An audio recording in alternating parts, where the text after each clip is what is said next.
Hello friends, आप सभी का स्वागत है ट्रू एनसीआर चैनल पर। और आज मैं बीएसएफ आरओ और आरएम के डिक्टेशन के बारे में और फिज़िकल के बारे में और रिज़ल्ट कब तक आएगा उसके बारे में बात करूंगा। प्लस बताऊंगा कि मेडिकल के थ्रू पूछ रहे थे कोई भाई कि मेडिकल में क्या क्या होगा, और एक था तुम्हारा रनिंग की पूछ रहे थे, और एक भाई पूछ रहा था कि मैंने बीएसएफ आरओ आरएम पहले क्यों ज्वाइन नहीं की थी। तो इसके भी ऊपर चर्चा करूँगा मैं। ठीक है, तो पहले मैं आपको बता देता हूँ कि जो फिज़िकल है तुम्हारा, सबसे पहले सपोज़ करो कि आपका जो रिज़ल्ट है, तो आपका रिज़ल्ट आ जाएगा लगभग मैं मान के चल रहा हूँ, यदि 16 से इन्हें फ़िज़िकल कराना है ना जनवरी में, तो भाई इनका जो रिज़ल्ट है वो 15 के आसपास आ जाना चाहिए, दिसंबर में, इसी महीने में। तो 15 तक हम मान के चल रहे हैं कि अपना रिज़ल्ट आ जाएगा। उसके बाद फिर हम करते हैं फ़िज़िकल की बात। तो अपना फ़िज़िकल स्टार्ट हो जाएगा 16 को हो जाएगा। और इसका जो रिज़ल्ट आएगा ना, उसी के नीचे इसकी आंसर की आएगी, जैसे मैंने आपको पहले बता दिया था। इसकी कोई आंसर की नहीं आने वाली, वरना आंसर की आने वाली होती तो वो आ जाती। तो ये डाउट तो आप अपने दिल से निकाल दो बिल्कुल ही। और यदि हम बात करें कि फ़िज़िकल में क्या क्या होगा, फ़िज़िकल में आपकी 1600 मीटर की रनिंग होगी, और गर्ल्स के लिए 800 मीटर की होगी, और 11 फीट की आपकी लॉन्ग जंप है। लॉन्ग जंप आपकी 11 फीट की है, और हाई जंप है आपकी 3.5 फीट की। एक भाई पूछ रहा था कि भाई कि 11 फीट में मांग दिया, कहीं कहीं 12 फुट तो नहीं कूदाएंगे। भाई ऐसा नहीं है, 11 फुट ही होता है वो। वहाँ कलाई सी डली रहती है, और जहाँ से जंप करते हैं वहाँ पे एक वाइट कलर की लाइन खींची रहती है। जैसे हमने पहले किया था दिल्ली में, तो वहाँ पे लाइन थी, और उसी लाइन के पीछे से आपको टच कर रहा है, और वहाँ से 11 फीट के आसपास जंप मारनी है। लॉन्ग जंप की बात कर रहा हूँ। यदि मैं बात करता हूँ हाई जंप की, तो हाई जंप में क्या है कि हाई जंप 3.5 फीट है। तो उसमें भी वहीं से कैसे भी आप तिरछा जाओ या फिर सीधा जाओ, कैसे भी आपको 3.6 क्रॉस करनी है फिट, किसी भी तरीके से आप करो। यदि हम बात करते हैं तुम्हारा इसमें, ज़्यादा तो नहीं लेंगे, बिल्कुल भी ज़्यादा नहीं लेंगे। एक भाई पूछ रहा था, मेजर इशू था भाई हाइट को लेकर, कि भाई मेरी हाइट 167 सेंटीमीटर है।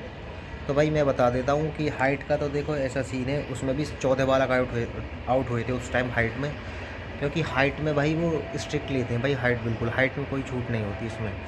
तो हाइट में आपका ये है कि यदि आपकी 168 वहाँ पर बैठती है ना, तो आपको कोई नहीं निकालेगा। हाँ ये है कि मेरी 168 है और वहाँ पे मेरी बैठेगी या नहीं, भाई बिल्कुल बैठेगी। आजकल तो सब डिजिटल मेजरमेंट है ना, पहले तो वो फट्टे वगैरह होते थे। तो हाइट यदि आपकी 167 है ना, तो भाई बिल्कुल 168 ही बैठेगी। कोई वहाँ ऐसा नहीं है कि 0.5 कम कर देंगे या 0.5 ज़्यादा कर देंगे। जितनी आपकी एक्चुअल हाइट है ना, उतनी ही करेंगे। और यदि उनको डाउट लगेगा ना, तो फिर भाई वो उधर साइड में कर देंगे आपको। जब हाइट होगी तो फिर दोबारा 2-3 बार भी होती हैं ना, 3 बार भी हाइट होती है वहाँ पे। तो यदि आपकी 68 है, 168 है, तो कोई दिक्कत ना, आप हाइट में क्लियर जाओगे। और रही बात इसकी रनिंग की, तो रनिंग भाई अपनी करते रहो, स्टार्ट कर दो, क्योंकि रनिंग इनकी मामूली नहीं है। एयरफोर्स में भी 6:30 में होती है, और इसमें भी 6:30 में होती है।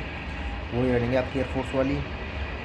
और यदि मैं बात करता हूँ मेडिकल की, तो मेडिकल में भाई ये एयरफोर्स है, इसका मेडिकल इजी होता है, क्योंकि मैंने दोनों का दे रखा है। एयरफोर्स का भाई उसमें ईसीजी वगैरह होती है, इसमें ईसीजी वगैरह उस टाइम तो हमारी नहीं हुई थी। तो इसमें ईसीजी का, क्योंकि एयरफोर्स में पता है भाई मेरा पॉइंट बना था, उसमें मेडिकल में ईसीजी का पॉइंट बना था, तो वो फिर टूट गया था पर बाद में। बट इसमें ऐसा नहीं होता, इसमें तुम्हारा नॉर्मल मेडिकल होगा। बस ये हाथ पैर नहीं टूटा होना चाहिए। और भाई आई साइड का मेन है, फ्लैट फीट वगैरह हो गई, नौकनी वगैरह हो गई, इस पर आप अपना देख लेना, ये होना चाहिए। और मैं एक डिटेल वीडियो यदि आप कहोगे ना, कमेंट कर देना, बिल्कुल मैं डिटेल बना दूंगा बोर्ड पे कि मेडिकल में क्या क्या होता है और हमें अभी से ही क्या क्या सावधानी रखनी है। तो मेडिकल की लिए तो ये है भाई। और यदि मैं बात करता हूँ अब तुम्हारा डिक्टेशन की, तो भाई डिक्टेशन का ये है सिंपल, भी कोई न्यूज़पेपर पकड़ो, और किसी अपना भाई हो, कोई छोटा भाई हो, बड़ा भाई हो, या कोई चाचा ताऊ, कोई भी हो, पापा हो, मम्मी हो, और न्यूज़पेपर पकड़ाओ और कह दो कि तुम बोलो मैं लिखूँगा, और भाई लिखो। अरे तुम गलत कर रहे हो, फिर उन्हें मिलान करो, और फिर जो जो गलती हो रही है उन्हें एक मई को लिख के उन्हें अच्छे से प्रैक्टिस करो फिर उनकी। तो वहाँ से ऐसे वो चला जाएगा भाई, ये डाउट भी आपका। डिक्टेशन में जितना प्रैक्टिस करोगे भाई, 50 नंबर का होगा आरओ वाले तो 50 नंबर में से 25 के आसपास तो खींच रही है, 19 तो शायद पासिंग ही है, तो 20-25 तो लाने पड़ेंगे भाई मेरिट में। तो और मैंने आपको कट ऑफ बता दी, कट ऑफ यदि 100 के आसपास है तो आप अपना क्लियर रखो, फिजिकल तैयारी करते रहें, किसी भी कैटेगरी में 100 के आसपास हो आप तो सेफ़ हो मेरे अकॉर्डिंग। और भाई रही बात आपकी कि मैं, एक भाई पूछ रहा था भाई आपने ज्वाइन क्यों नहीं किया था, भाई तो मैं आपको बता देता हूँ कि मैं इसलिए ज्वाइन नहीं कर पाया था भाई, क्योंकि हमारा जो एयरफोर्स था ना, इनटेक था हमारा 2021 वाला, तो ये भाई पोस्टपोन हो गया था। पहले हमारा पेपर मार्च 2020 में होना था, उसे पोस्टपोन करके कोरोना आ गया था, उसे नवंबर में कर दिया है।